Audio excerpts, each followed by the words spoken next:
Stanford University.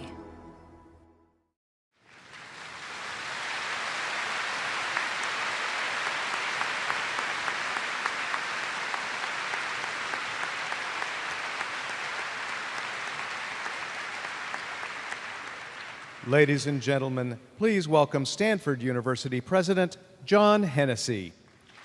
Thank you.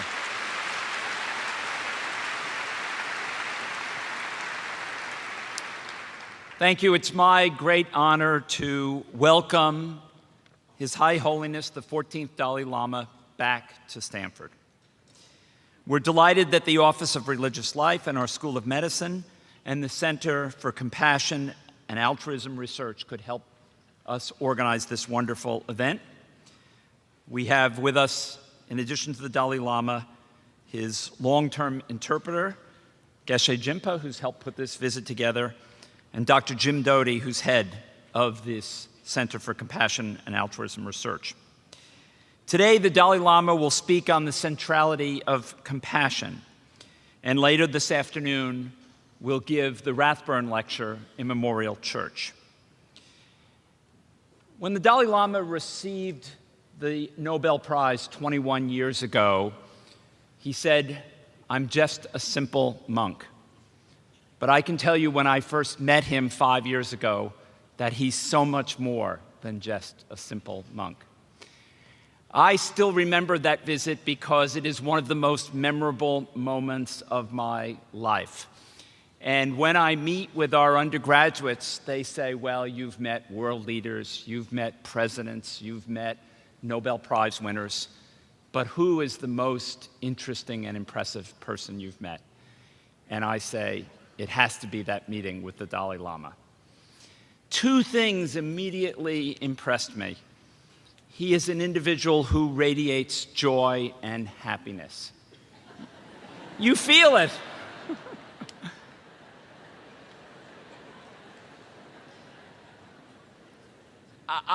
The joy of living, the joy of creation just comes out when you're in his presence and he's speaking.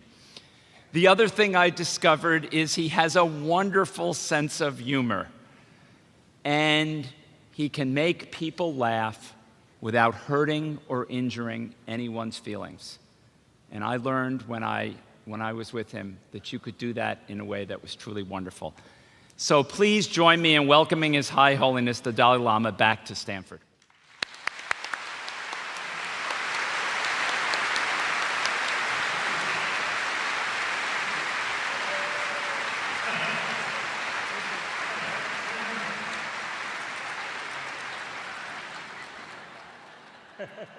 Sorry. Careful. Oh.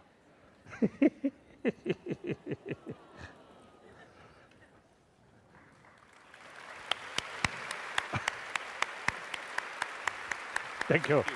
Yes, now you go.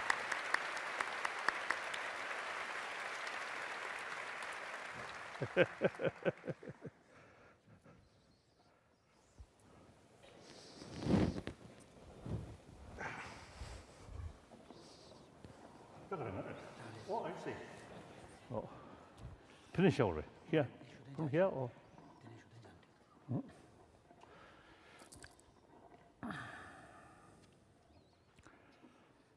Good morning, everybody. I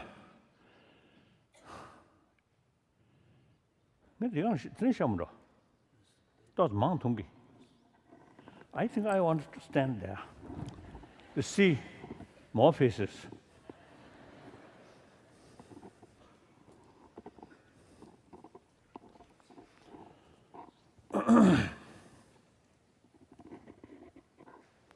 어려운 소식.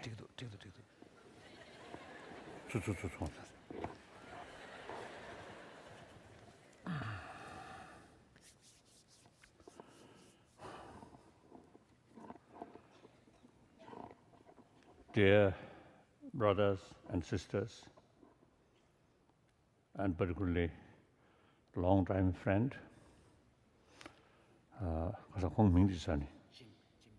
Jim. Indeed, I'm very happy once more come here and meet people, some of them long-time friend, and most of you new, I think.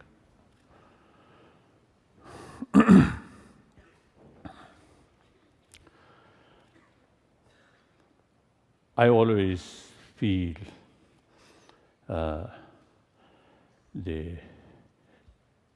it is important to meet and share some of my own sort of views on the basis of my own experience, and also, I think, some observation.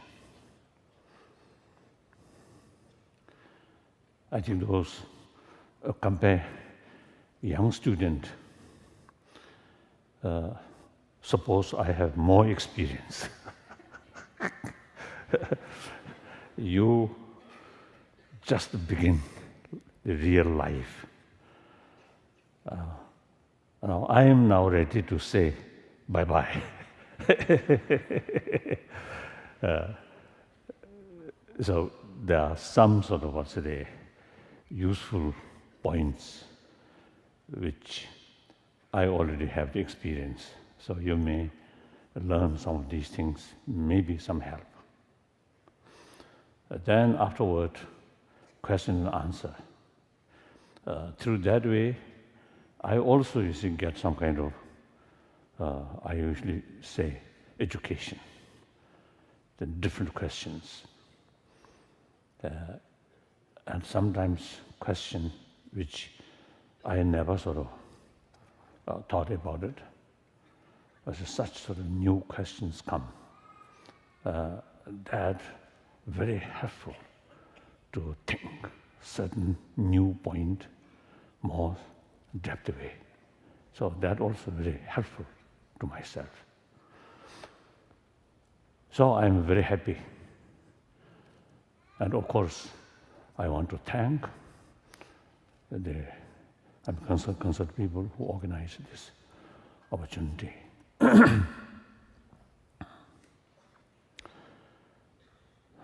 When I talk with people, from my side also, no feeling of barrier. And when you put some questions, from your side also, should not feel any sort of barrier. We are same human being. Mentally, emotionally, physically, we are same. Then, no matter what appearances, but we will all have the desire to achieve happy life. And everyone have a right to achieve happy life. So same, 100% same on this level. And then particularly now, today's world.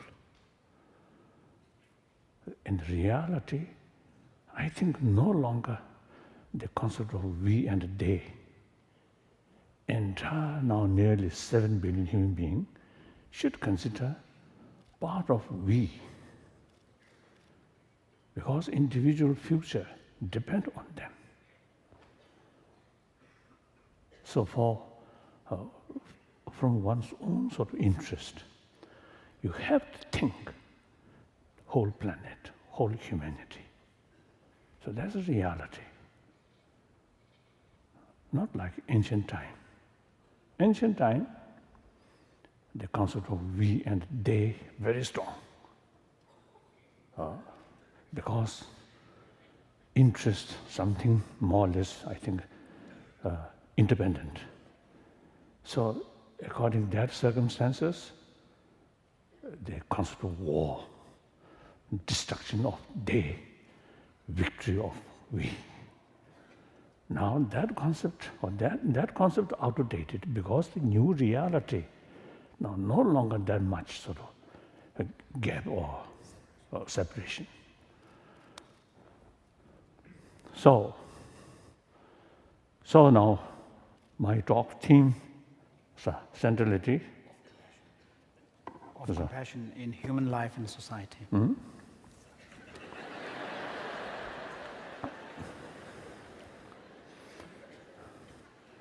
Actually, you see, theme, different word or different title, but more or less, I think hundreds of my talk, more or less same subject.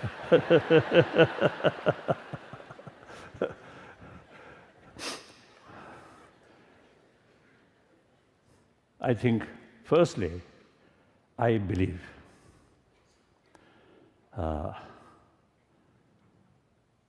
we human beings, by nature, or according to those people who believe Creator, then we human beings created as a social animal. So any social animal, in order to survival, cooperation, or sense of community is very essential. Even these tiny animals, those social animals, they have no religious faith, no constitution, no government, but they work together. Because the nature creates such, their individual survival depend on the community. So we also, social animal, so the ultimate sort of, the factor bring together is warm-heartedness.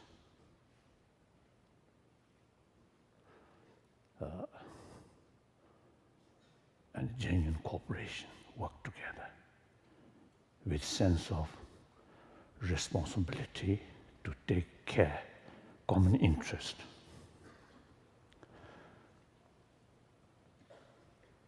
So, unity, friendship is very important. Friendship from power, from money, artificial friendship. Genuine friendship on the basis of trust. Trust comes from openness, transparent, honest. Then trust comes. On the basis of trust, real friendship comes. So, since we are a social animal, so the genuine friendship or sense of sort of one community is very essential. So trust, so long one individual's deep insight, self-centered attitude, very strong self-centered attitude there, then there is always possible to cheat other, to bully other, exploit other. So long that kind of mental attitude, mental tendency there, you cannot speak truthful, honest, transparent. It is necessary, some kind of hypocrisy, smile, but some different motivation. So, on that basis, how can you develop trust? So, open-heartedness, or a genuine sense of concern of well-being of other. That's the key factor now.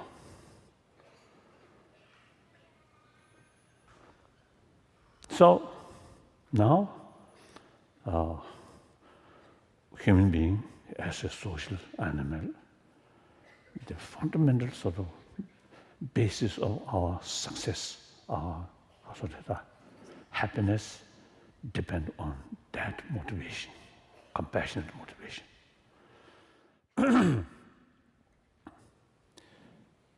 Now regarding compassion, I usually see telling people, and according to my own sort of observation, basically 3 ways, 3 methods, or 3 different ways of approach promoting this human value. Number 1, theistic religion, like Christianity, Islam, Judaism, and many other, many Hindus believe Creator. So every religion which believe Creator, when they describe Creator, the infinite love. And through that way, when you totally submit or dedicate, or submit yourself to God, Creator, which is infinite love, that reduces self-centered attitude. And then every religion talking importance of love, compassion, forgiveness, these things. In spite of different philosophy, all carry same message. So that's the one way promoting compassion or warm-heartedness. Then second, those non-theistic religion, like Buddhism, Jainism, mainly these 2 religions, no concept of Creator, but law of causality. So through that way, from that viewpoint, ultimately yourself is Creator. So all our sort of today, happiness or because of the suffering, all these due to one's own action. You carry right action, action which benefit to other, helping other, bring some happiness, joyfulness on other. Result, you get a benefit. From any action which harming other, bring pains on other, the result, you will face the negative consequences. So there's a law of causality. That also one way to promote these values, because I want happiness. I do not want suffering. So I have to take seriously about the causes of these 2 experiences. So since I want happy life, I have to carry some activities which helping other, which benefit to other. Since I do not want suffering, I should not harm other. That also one way of promoting this value. Then judging also the world, say out of nearly 7 billion human beings, quite a big portion, no interest about any religion, any faith. So these are also human beings, and very important because part of the 6 billion human beings. If not majority, but big portion of nearly 7 billion human beings are essentially a non-believer. So you see, some people have the view, some religious sort of thinker believe any moral ethics must be based on religious faith. Of course, they have their own reasons. But if you believe that, then it becomes very narrow. So now here,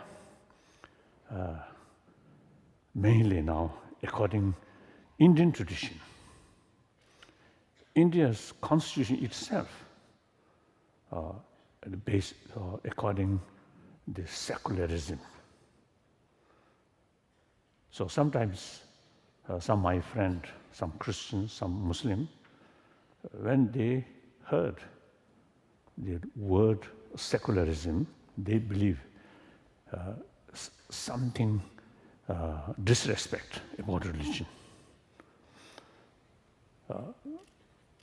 So I don't think, according Indian sort of understanding, secularism is rather respect all religions. No preference, this religion or that religion.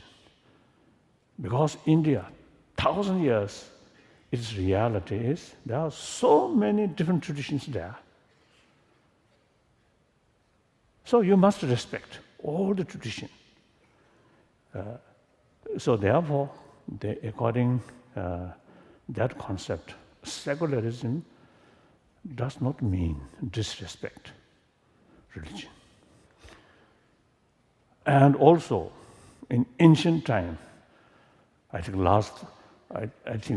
more than 2,000, nearly 3,000 years, in India, among different sort of school of thought, one school of thought, the nihilistic view. The Sanskrit word, or Hindu has a Hindi word, charvaka. So usually it's considered that is nihilism. Some my Indian friend is telling me last 2,000-3,000 years, many great thinkers or religious leaders argue or criticize about that view. But person who holding that view refer rishi. Rishi means sage. Sage.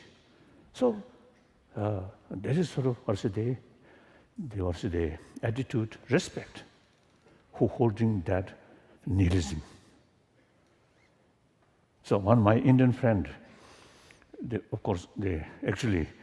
former Deputy Prime Minister, once he told me one of the reasons why democratic system successful in India last now nearly 70 years, because 1,000 years there is sort of pluralism, and also the habit to respect people who have different view. And as far as that view is concerned, much sort of critical. However, respect. So secularism, now here I think, I usually try to promote human value or compassion through secular way. That will not against any religion. But actually, I believe all the major religious traditions come from that basis. So all religion actually strengthening basic human good quality. That's basis. Basically, that's the human value. Secular values. Now here, the way promoting inner value, secular way, how? I usually three reasons or three approaches.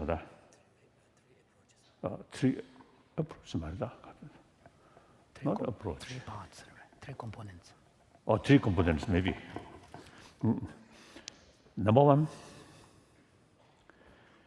We human beings, like some other mammals, like dogs, cats, or many birds, their survival entirely depend on others' care, particularly mother's care.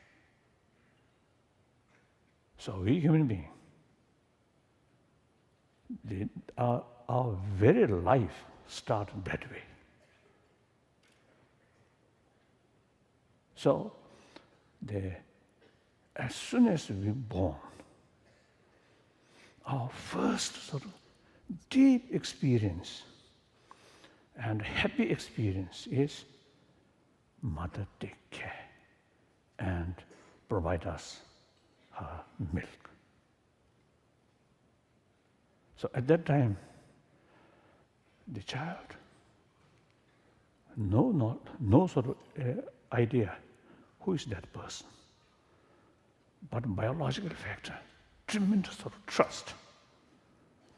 And when mother is taking care, there's a tremendous sort of feeling of joyfulness. So that's the way our life starts. And those people who received maximum affection, maximum care from our parent, particularly our mother, the whole life, their emotion, in deep insight, much stable, much happier, more secure than those people who, at early period of their childhood, lack of affection. One time in Poland, and many years ago, I think my first visit, there one sort of orphanage, they describe these children are unwanted children. So really terrible. Of course, because of forced parents are there. A foster parent, eventually, I think, can become real parent. Then, maybe different. Otherwise, it's very difficult, and particularly those child who, at an early age, you see experience of abuse, like that. I think whole their rest of life, some problems. And the physical sort of health, also some connection.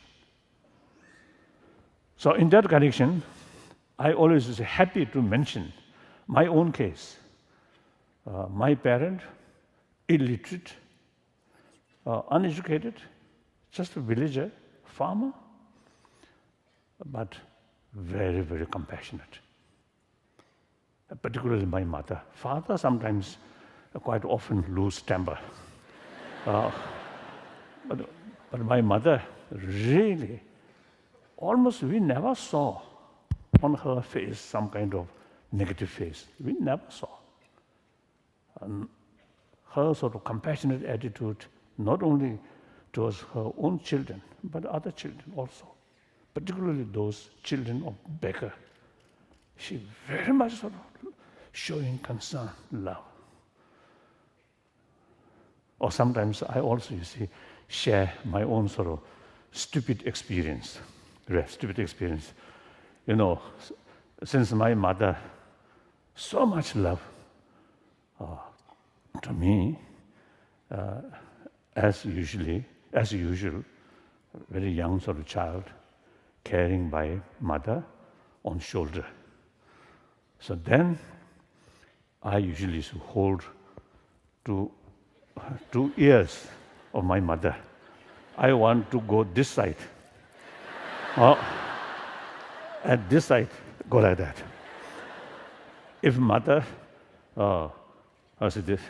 didn't listen, then I cry. And my leg pumping.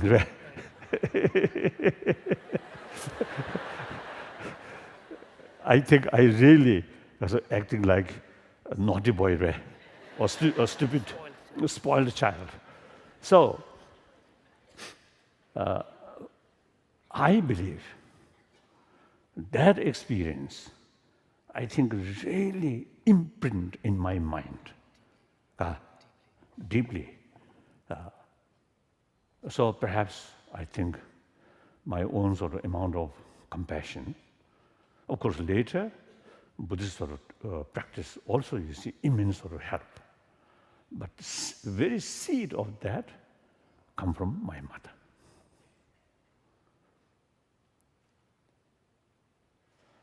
Then, because emotional level, no matter how difficult it is, but in deep inside, some kind of open heart, compassionate heart. That brings inner strength, less fear. That also very important for body element. So now this is number one reason. Everybody come from our mother. All have same seed of compassion. No question. Nobody can argue that. The second, using our common sense.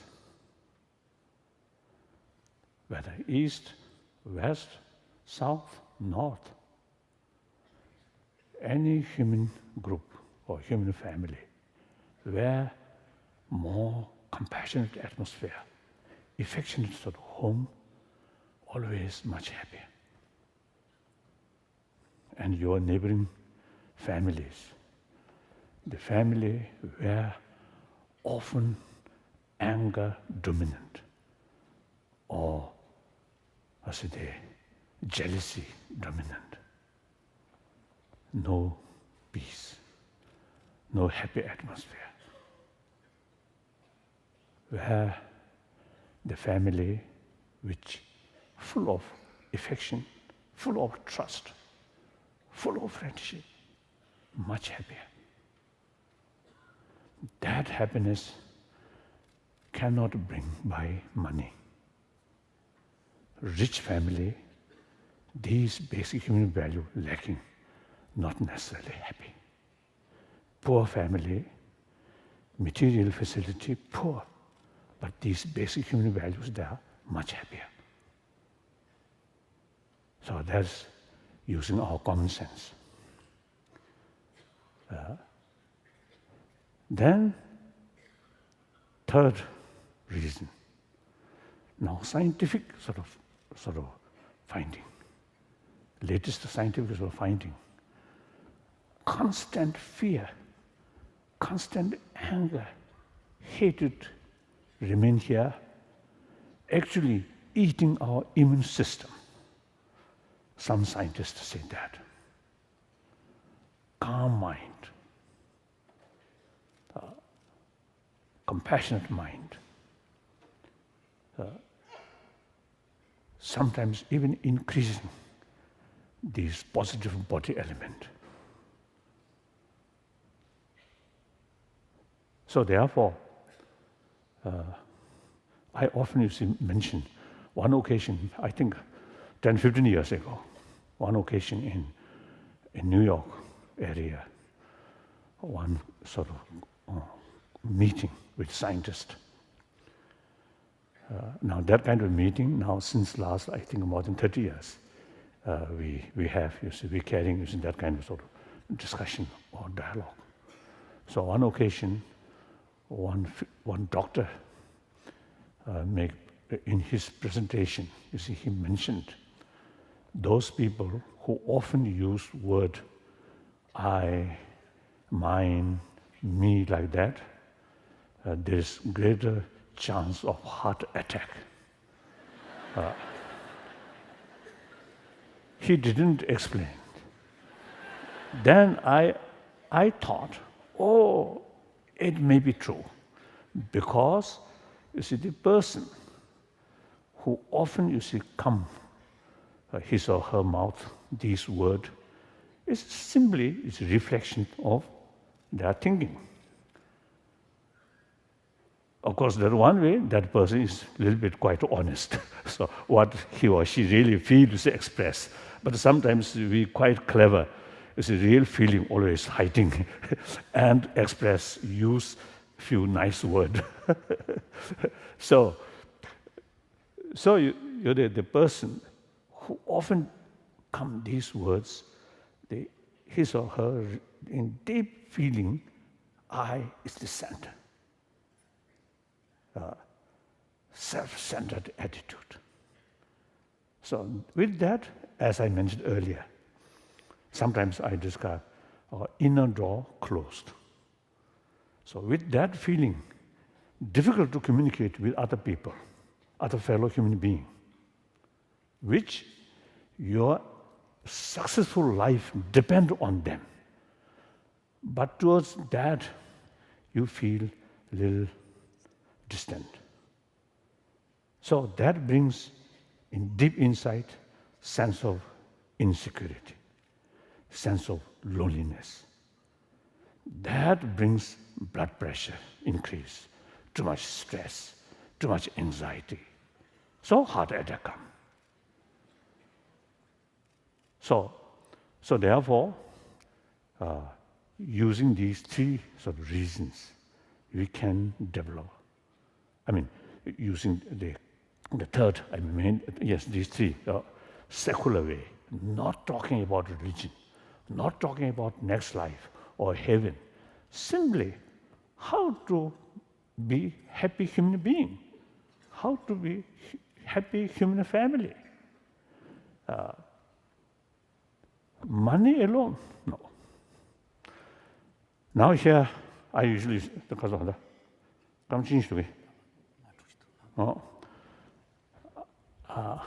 these days, I sort of obviously because I developed one new view.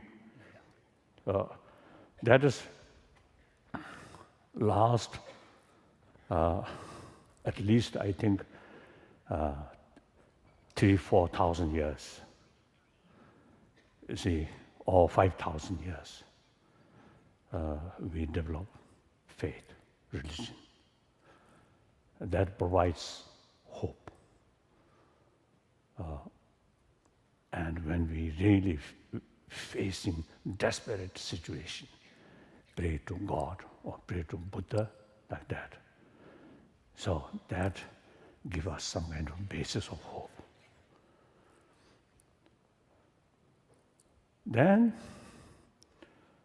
about, I think, last 2 centuries, more than 2 centuries, science developed. With that, technology developed.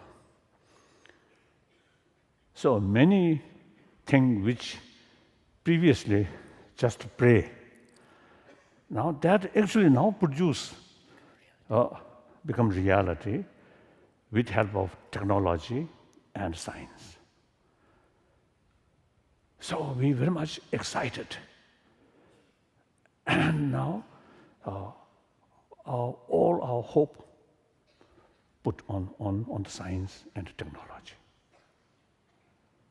And a lot of change, positive change is developed.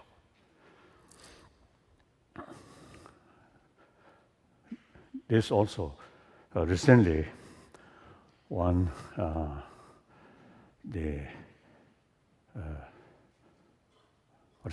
Patna, this Bihar state in India, Bihar state, it is capital Patna, Bihar state, the Bodh Gaya, located in Bihar state. So in Patna, the state government constructed huge Buddhist temple. So some ceremony, open ceremony, for ceremony, he invited me and some delegations from different Buddhist countries. I'm there. So then Chief Minister, you see, the open statement, open statement, you see, he mentioned at one point, you see, he mentioned that with Buddha's blessing, Bihar state will flourish, right? Economically, you see, flourish. Then my turn talk. I know Chief Minister very well, so I half joke, half serious. I mentioned if the development of prosperity of the poor state of Bihar due to Buddha's blessing, then I think Bihar state much earlier should develop, because Buddha's blessing always there. But till able chief minister come, development not happen. So therefore, Buddha's blessing may be there, but Buddha's blessing must go through human hand, human action. So that I believe. I think last several thousand years, we just praying, but not satisfactory result. Through technology, a lot of benefit you see come. Now, later part of 20th century, those people who have all these facilities, material facilities, now begin to feel there is a limitation about material value. I think you know much better, I think, these things. So American, you see, you have all the material facilities, isn't it? Generally speaking. Of course, America, there are poor people, a lot of poor people also there. One of the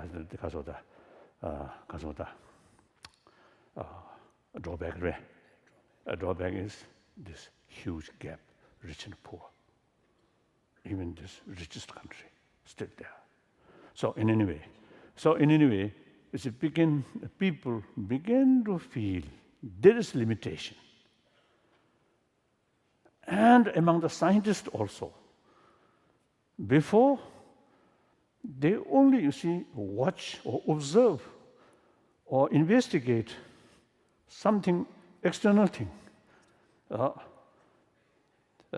They not much pay attention about scientists themselves. So now, because of the much sort of development about brain science, neuron science, now more attention about mind, relation between mind and the brain, whether there is separate entity of mind or not. Now these gradually developing. That's academic level. Then practical level, those medical scientists now realize our emotion is so important for good health. So recently, a few occasions, our meeting they call healthy body, healthy mind. There's no point to neglect about a healthy mind. So scientists in the medical field, now they begin to see the importance of mental state for good health. So later part of the 20th century, now something changing now.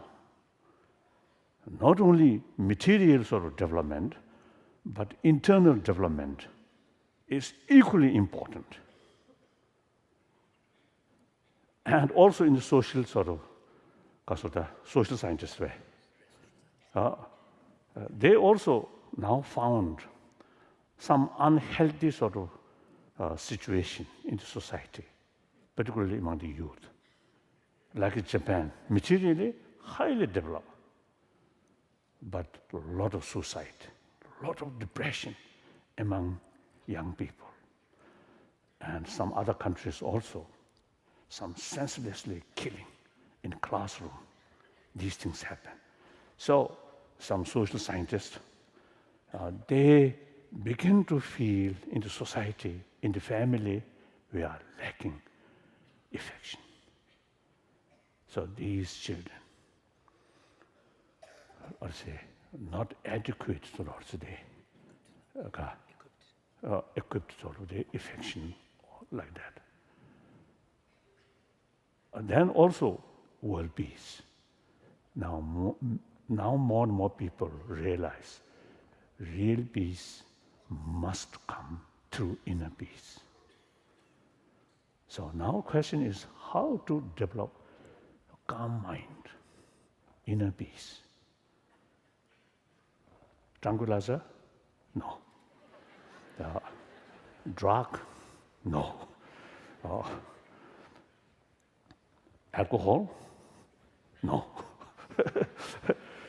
So the inner peace is a kind of mind, mental state. So inner peace must develop through mental way, through mental process. So here in this university, this institution, now also in the last few years, now carrying some more serious research work, and as well as Wisconsin University and Emory University. So these are, I think, a very good start. I think in early part of 20th century, I think nobody think these things. Now among the scientists, among the educationists, now begin to feel importance of inner science. So this is, I think, a very healthy sign. This should be. We have this body and mind. The material facility simply provide body comfort, not mental comfort. So my friend, billionaire, very rich and quite famous, but as an individual human being, very unhappy person.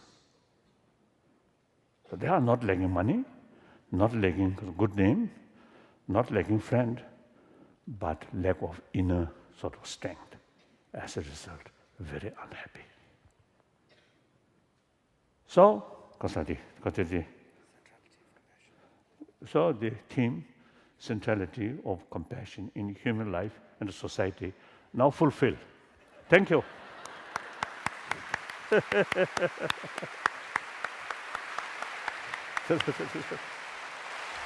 So now,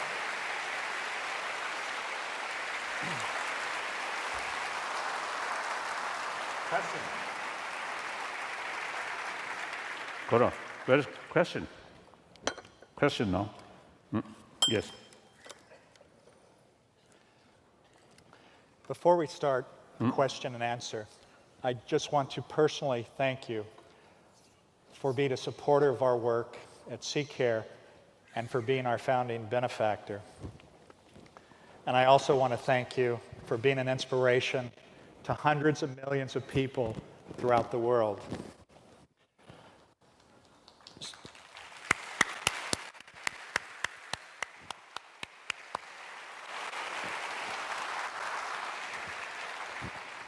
CCARE uses the tools of neuroscience to understand those complex human behaviors we call compassion and altruism.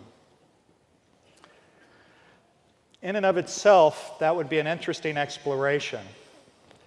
But unless we use these tools to cultivate that and potentiate those feelings within ourselves, it is my feeling that that work would not be useful otherwise.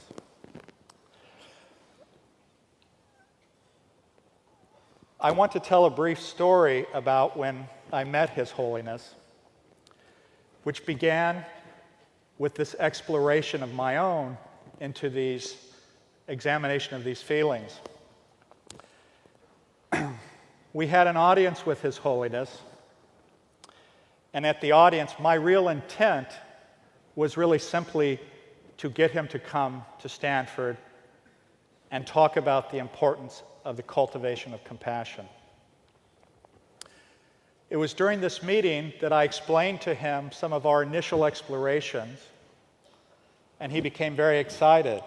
And in fact, I asked him, Your Holiness, what though is it what you want us to do in this type of work? And he said, the most important part of this is our children and education. And the center, with his support, is called the Center for Compassion and Altruism, Research and Education. Towards the end of the audience with His Holiness, and after I had asked him about these issues, he added, but you must measure, measure, measure. And he said, you must use rigorous science, and the work must be secular. And we have honored that wish. Near the end of our discussion, His Holiness became quite animated, and he began talking to Genpa in Tibetan, which of course I thought maybe I had offended him. And at the end of that discussion, Genpa said to me, His Holiness so much believes in this work that you have begun that he wants to make a personal donation. And it is from that donation which has resulted in others being inspired to support this work and for us to be here today. So I thank you again for that.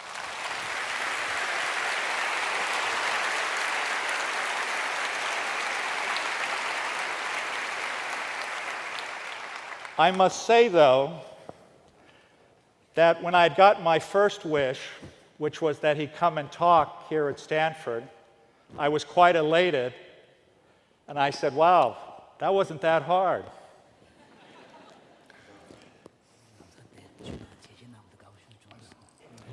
And then,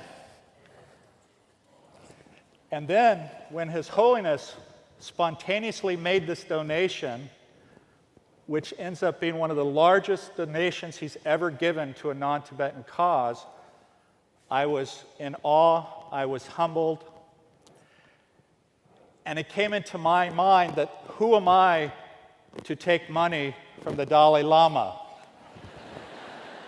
But that passed very quickly.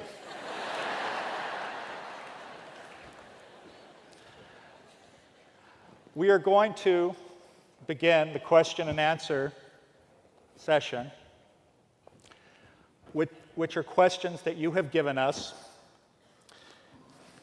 and which I hope will stimulate discussion by His Holiness.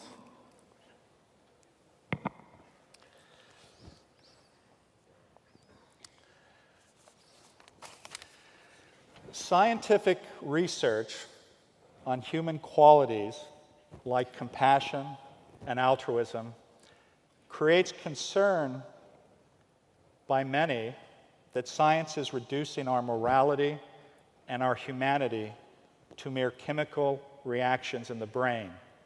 Could this undermine our appreciation of human values?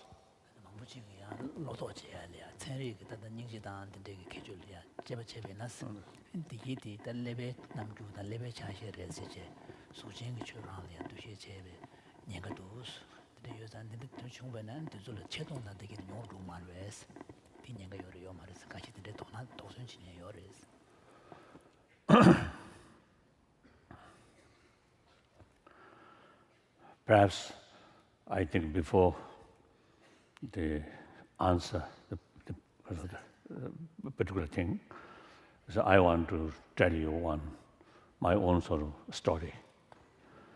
I think about 40 years ago, I began to feel it should be useful or interesting dialogue or discuss about with scientists. And Buddhism is mentioned particles,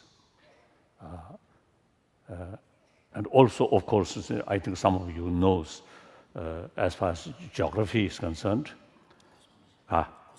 cosmology is concerned, and Mount Meerut, or these things mentioned.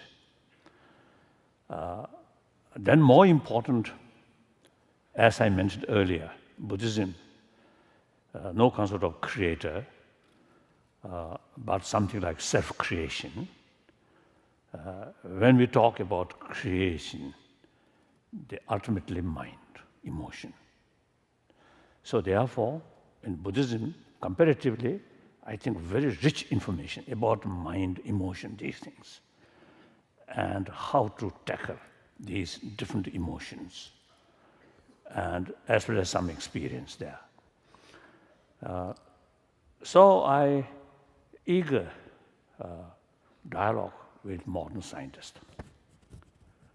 Then some my friend, you see, respond to me, or science is killer of religion. Be dangerous, be careful. And I thought and thought. As far as Buddhism is concerned, particularly the Nalanda tradition is concerned, Buddha himself made clear, "Oh, my follower should not follow my teaching out of devotion or faith, rather thorough investigation and experiment." This one. So that gives us some kind of freedom to investigate what texts say. So historically, last more than 2,000 years, many Buddhist masters in India take this liberty to examine Buddha's own word.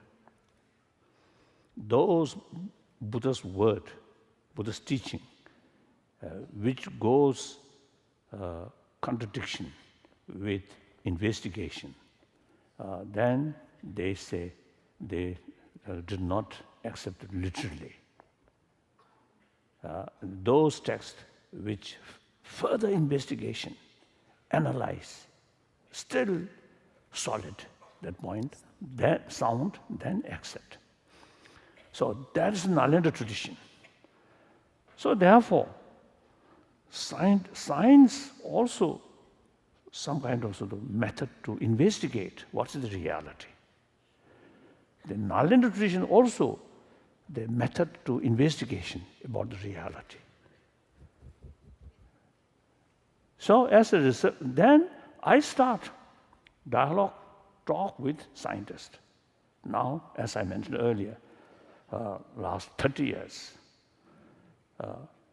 more sort of discussion.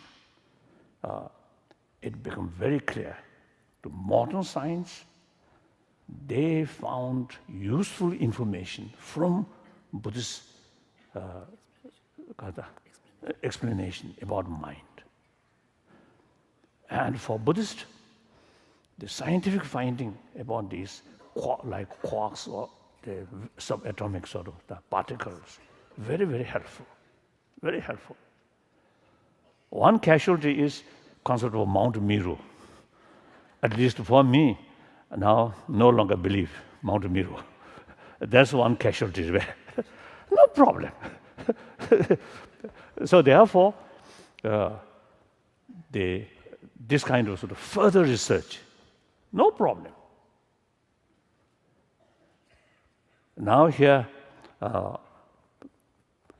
according to what the brain specialist, the place where certain sort of what's the 동해연배 거둑, 따지다 동해연배 거둑이 즉 초원 영서지다 닝지슈 잡고 깨배 거둑 초원 영서도 직벌에 시시했어.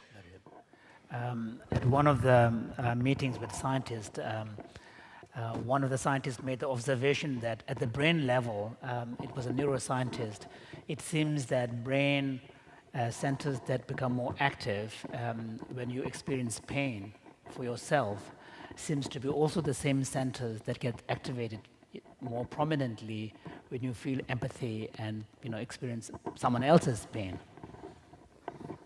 So after I heard that at the conference, I respond, of course, half joke. Oh, in that case, the brain is very foolish. No ability of distinction. What the real causes?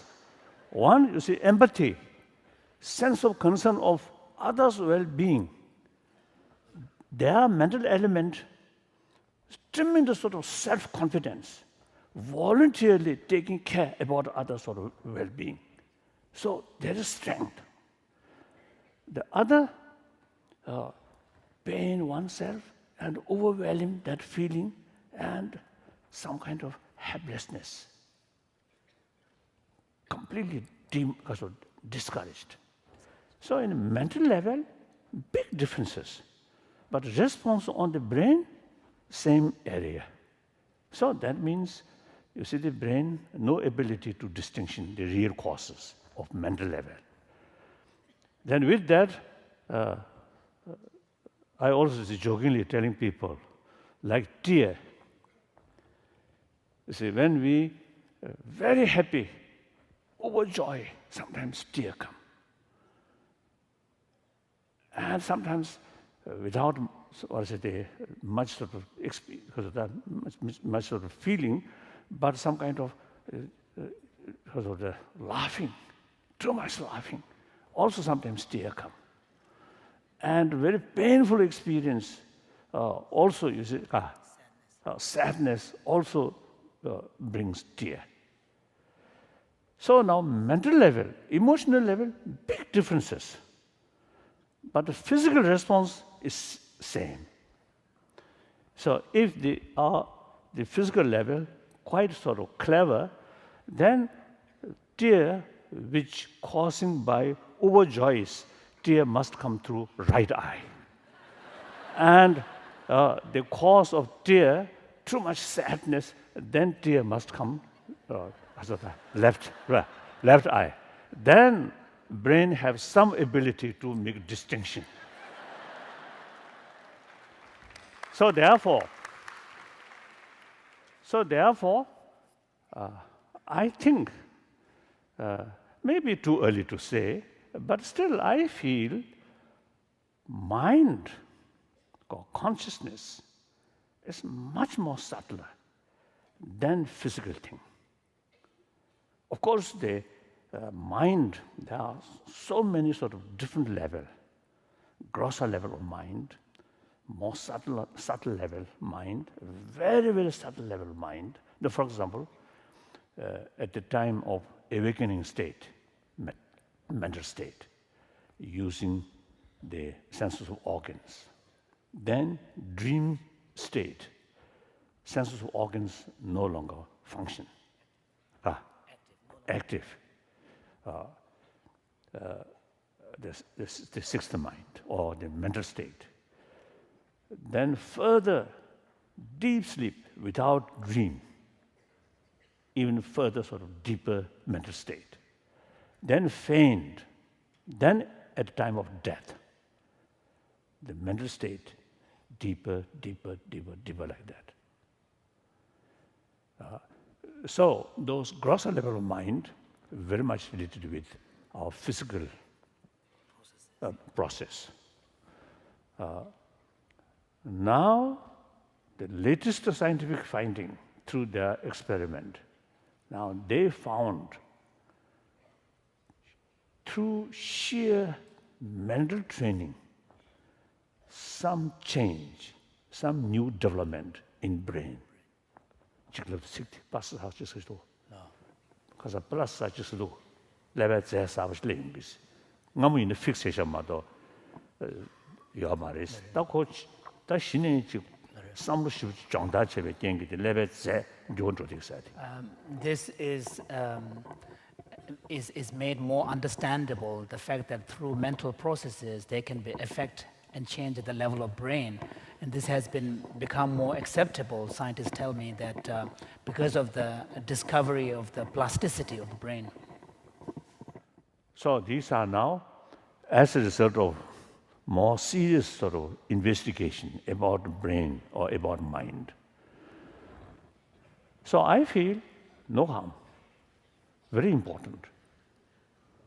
Your Holiness, some people feel that by being compassionate or altruistic, this can make a person actually less successful or able to survive in the real world. This seems to be a feeling that is not unusual in the West. What is your response to this type of thinking? And do you think that this also is the basis for the epidemic of depression in the West? Two parts.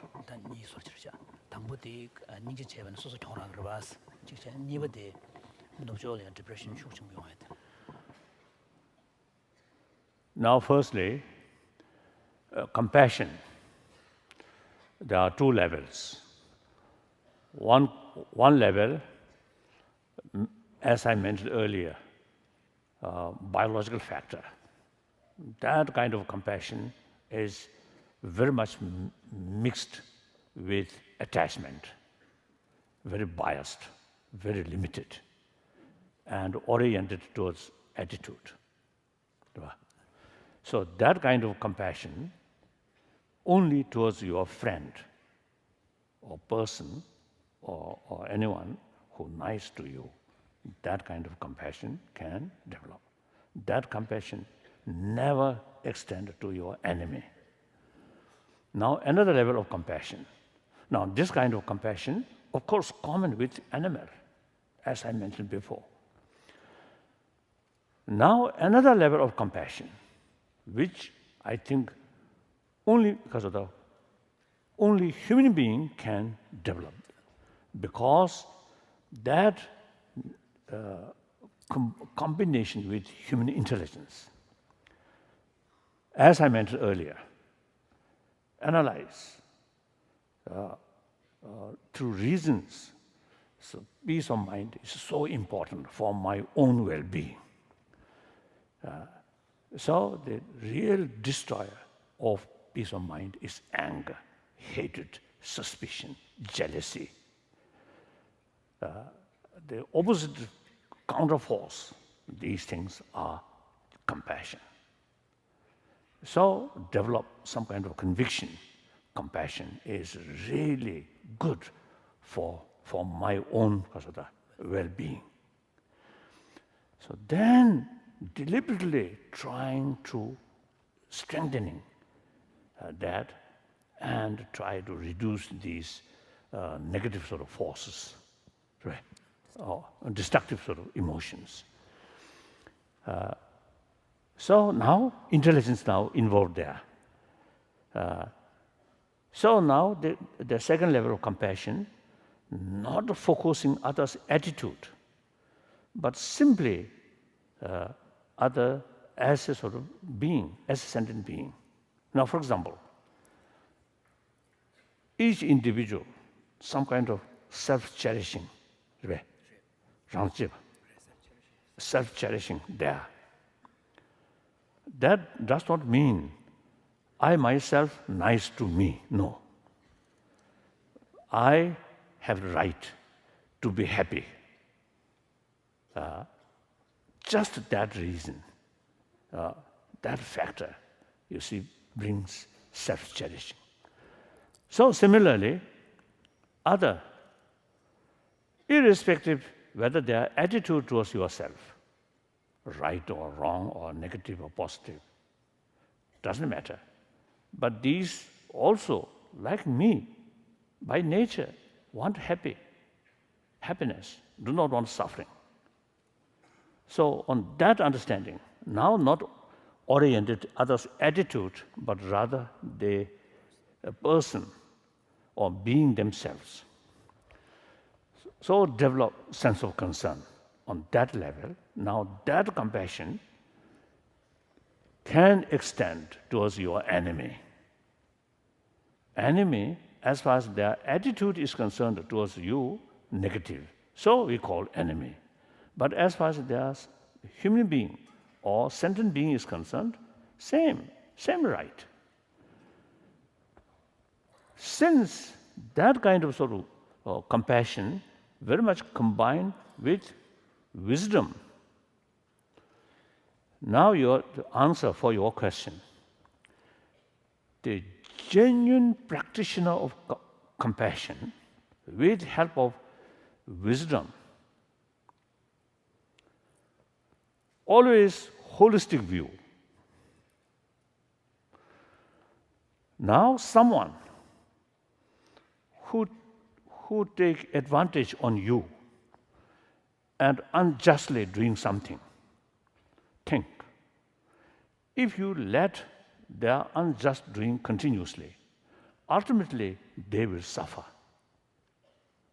Even within this lifetime, many neutral people feel, oh, he or she take advantage on such a wonderful person. So more and more people criticize them. So therefore,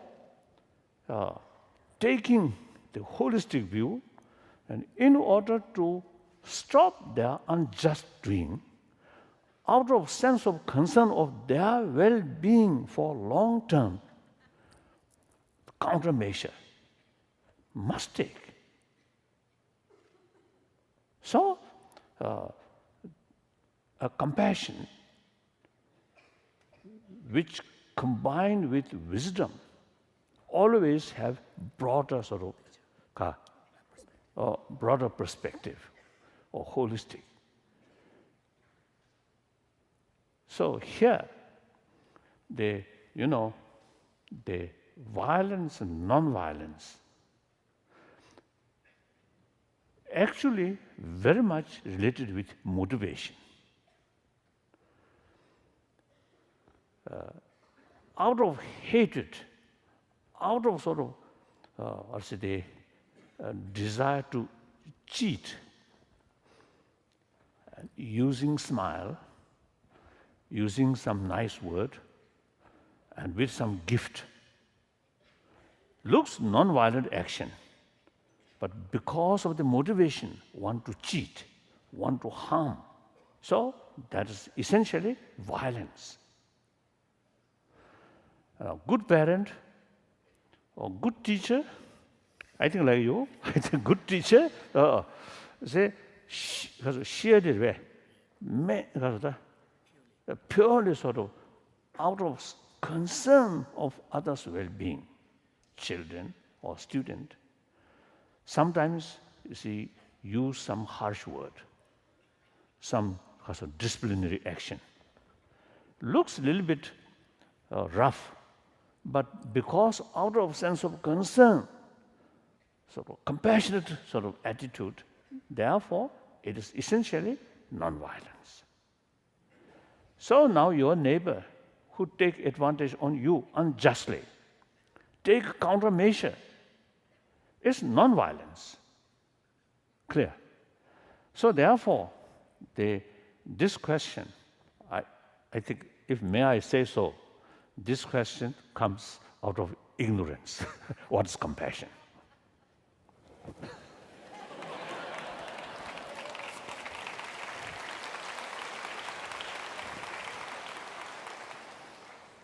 I didn't write these questions.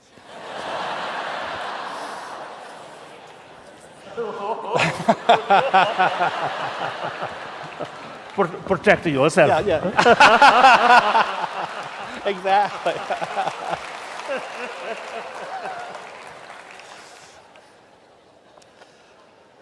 Another question I did not write. I know that oftentimes if I see a homeless person or a person in need, I feel that I want to do something at that moment, but I don't. What is it that makes a person who feels compassion actually act? Is it merely increasing a stronger sense of compassion that motivates action, or are there some other factors?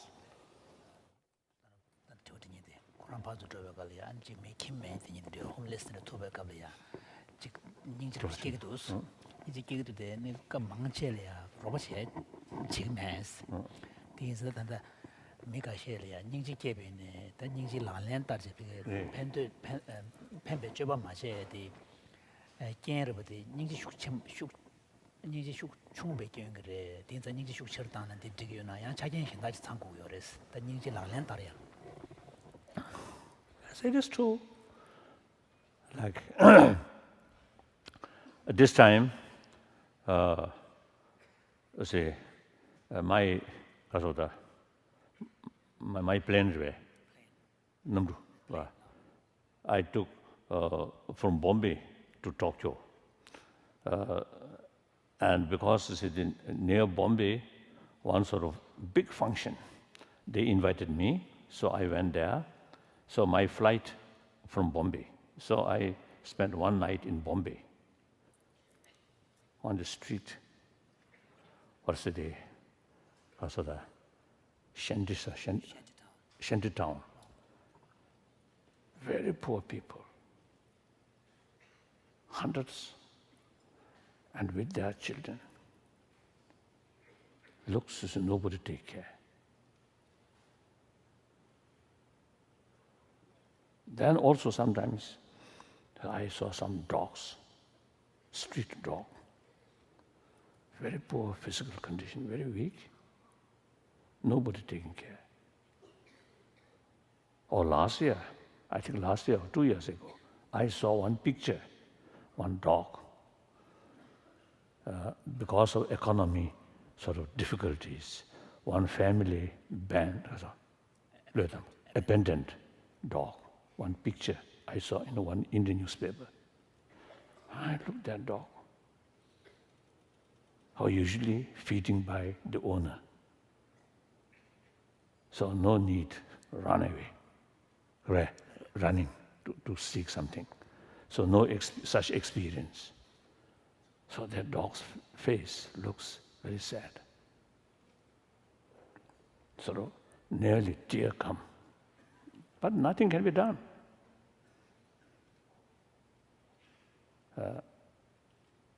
And something like those of the poor people in the street. If I spend my whole time serving them, that also limited. So then, So now you have to weigh. some other way to help fundamental level. Long run, maybe more because of more benefit. So sometimes when I saw these things, only pray. Nothing can be done. So I think you should be realistic.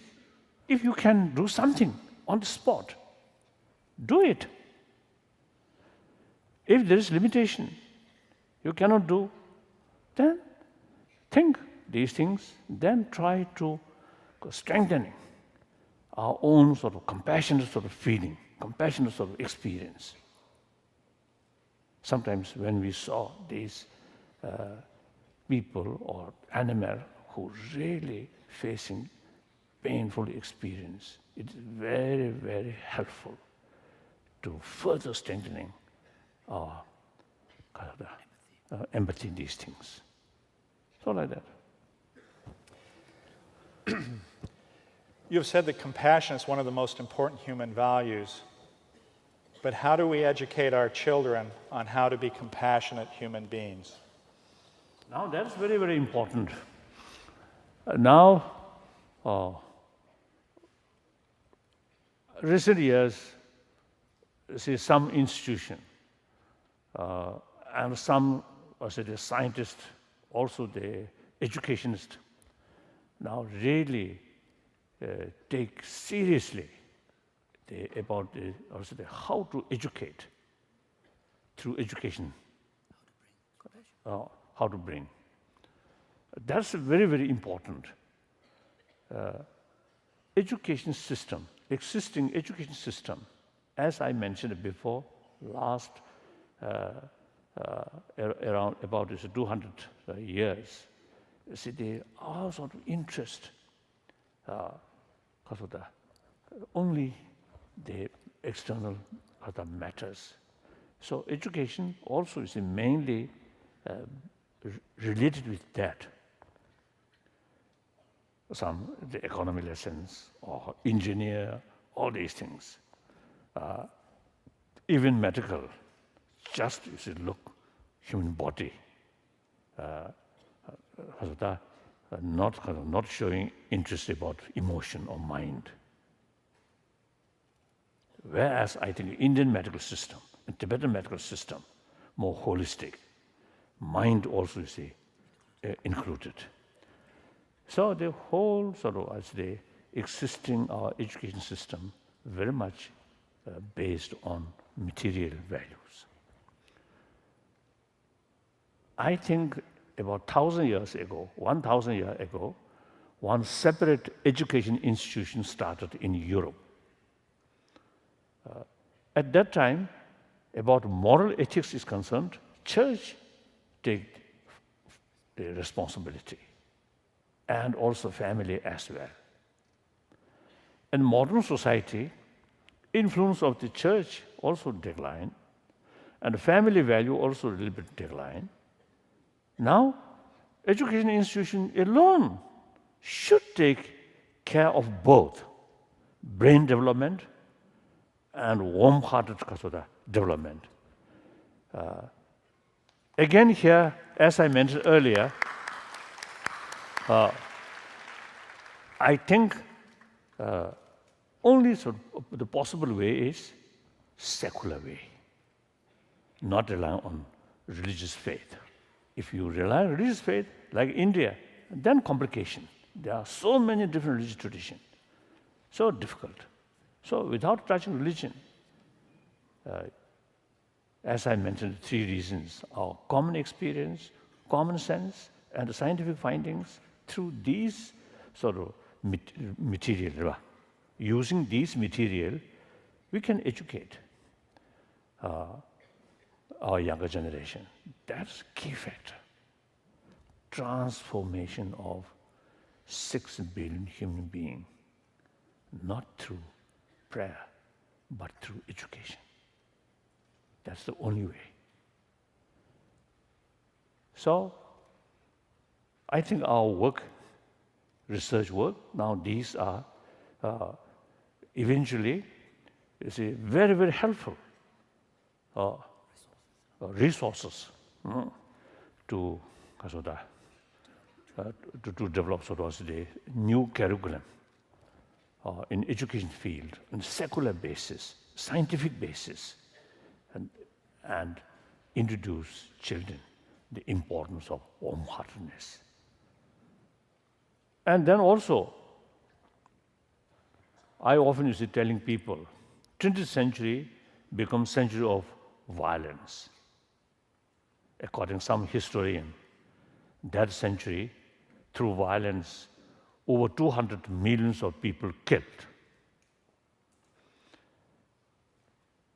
Still, the beginning of this 21st century, still some problems there. These due to lack of negligence or mistake policy in 20th century. So therefore, through using force, you can't solve problem. Only through force you can control or you can eliminate body, but not mind. Changing mind only through compassion or education, not by force. So therefore, now this century,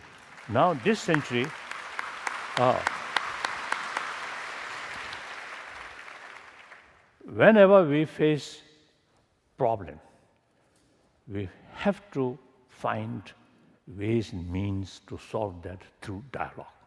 So I usually say telling, now 21st century should be century of dialogue.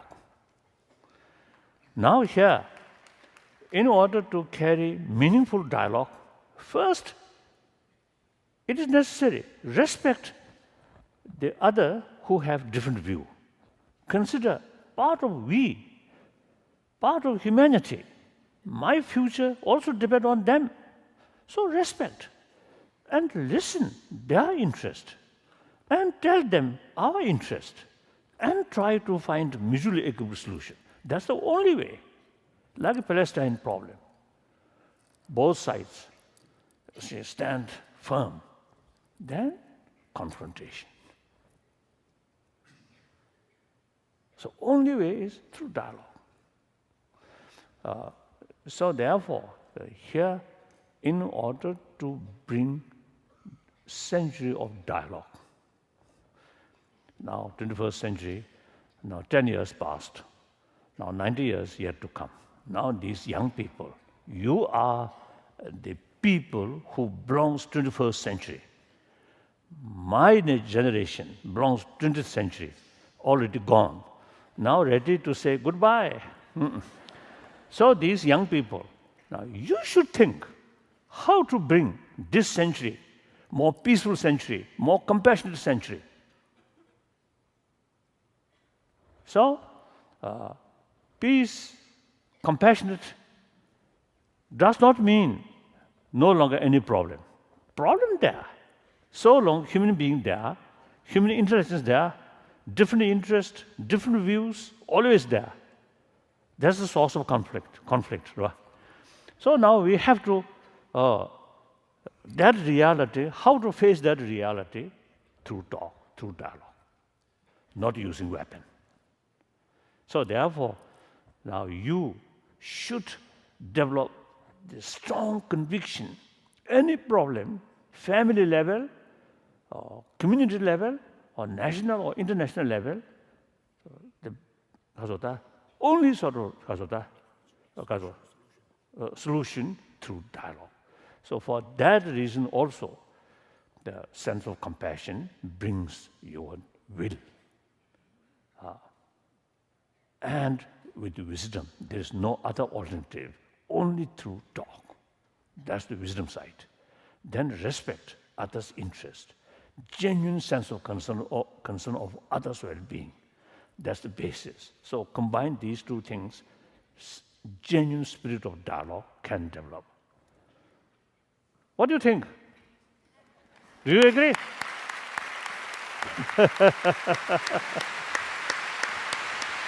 Thank you. Oh.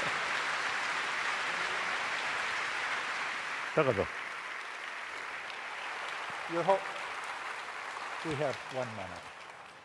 Your Holiness, I would like to close with a parable that was told to me by another Nobel Prize winner, Mangari Maathai.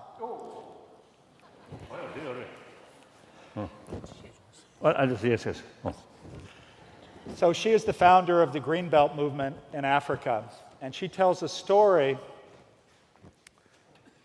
of a large forest fire, and all the animals flee the forest and stand on the periphery and watch the fire burn their homes.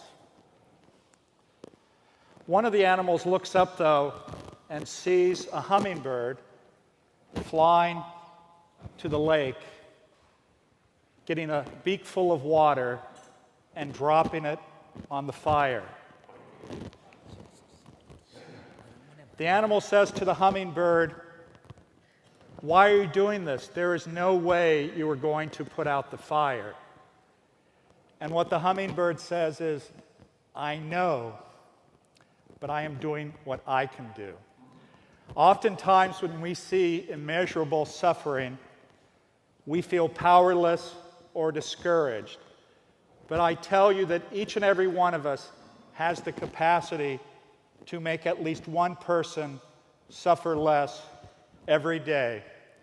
So go forth and just do what you can do, and thank you.